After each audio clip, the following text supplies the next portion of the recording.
কুসুম এবং আয়ুষকে দেবলীনার হাত থেকে বাঁচানোর জন্য এবার অসুর বধ করতে দেবলীনার বুকে পাড়া দিল ইন্দ্রাণী গাঙ্গুলি। হ্যাঁ বন্ধুরা, ভিডিওটা লাইভে দেখতে থাকুন। যে মুহূর্তে কিনা ইন্দ্রাণী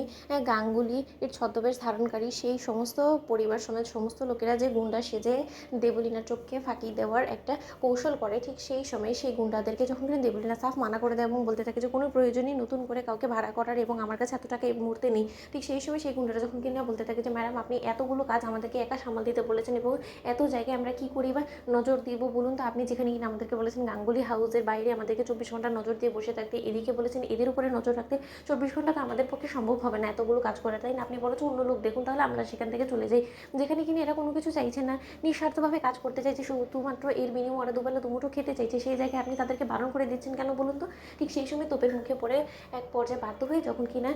সেই নতুন গুন্ডাদেরকে রাখতে দেবলীনা এক পর্যায়ে বাধ্য হয়ে পড়ে, ঠিক সেই সময় দেবলীনা বলতে থাকে যে না না না, এতগুলো একসঙ্গে এসেছে আমার মোটে এদেরকে সুবিধার বলে মনে হচ্ছে না, এদের উপরে আমার একাই নজর রাখতে হবে। ঠিক সেই সময় যখন কিনা নতুন গুন্ডাদেরকে দেবলীনা পরীক্ষা করার জন্য যখন কিনা বলতে থাকে যে তোমরা কোনো মতে এদের দুজনকে ঘুমোতে দেবে না এবং এর জন্য এদের দুটোকে শায়েস্তা করার সম্পূর্ণ দায়িত্ব তোমাদের কাছে তুলে দিলাম, এদের দুটোকে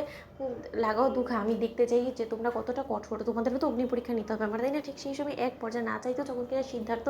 ঈশান এবং অনুশ্রী যখন কিনা বেধড়ক মারধর করতে থাকে আয়ুষ এবং কুসুমকে, ঠিক সেই সময় তাদের চোখ থেকে অনবরত জল পড়তে থাকে এবং এক পর্যায়ে দেবলীনা যখন কিনা বিশ্বাস করে ফেলে এবং দেবলীনা বিশ্বাস করে তাদের উপরে সমস্ত দায়িত্ব সঁপে দিয়ে যখন কিনা সেখান থেকে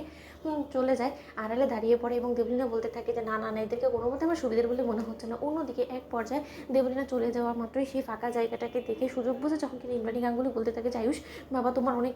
লেগেছে তাই না, অনেক কষ্ট হচ্ছে তোমার তাই না, কুসুম একদম ঘাবড়াবে না, তোমরা তোমাদেরকে উদ্ধার করার জন্য আমরা চলে এসেছি এবং আমরা দেবলীনা চোখে ফাঁকি দিয়ে যখন একবার এখানে ঢুকে পড়েছি তোমাদেরকে এখান থেকে আমরা উদ্ধার করে নিয়ে তবেই এখান থেকে ফেরবো। ঠিক সেই সময় কুসুম যখন ঘাবড়েছে এবং কুসুম বলতে থাকে যে দেবী আপনারা কেন এত বড় একটা রিস্ক নিলেন বলুন তো। এবার যদি দেবলীনা ম্যাডাম একবার এখানে চলে আসে এবং যদি আপনাদের উপরে সে হামলা করে তখন আপনাদেরকে কি বাঁচাবে বলুন তো। দেবলীনা ম্যাডাম আমাদের সমস্ত লোকেদেরকে একসঙ্গে শেষ করে দিয়ে আমাদেরকে একসঙ্গে জিম্মি করে রেখে যদি আপনাকে দিয়ে জোর জবরদস্তি সমস্ত প্রপার্টি লিখিয়ে নেয়, তার পরবর্তীতে সে মিডিয়ার কাছে গিয়ে বলবে যে আপনি স্বেচ্ছায় সারেন্ডার করে তার নামে সমস্ত প্রপার্টি ট্রান্সফার করে দিয়েছেন, তার বেলা কী হবে বলুন তো। দেবীমা আপনার এই সিদ্ধান্তটা নেওয়াটা সম্পূর্ণরূপে ভুল হয়েছে। দেবীমা আমি আপনার কাছে হাত জোর করে অনুরোধ করছি, যেভাবে আপনার এসেছে সেভাবে আপনার এখান থেকে চলে যান। ঠিক সেই সময় এই কথা বলতে না বলতে কুসুম এবং আয়ুষের হাতের বাঁধন খুলে দিয়ে ওদেরকে নিয়ে ফেরা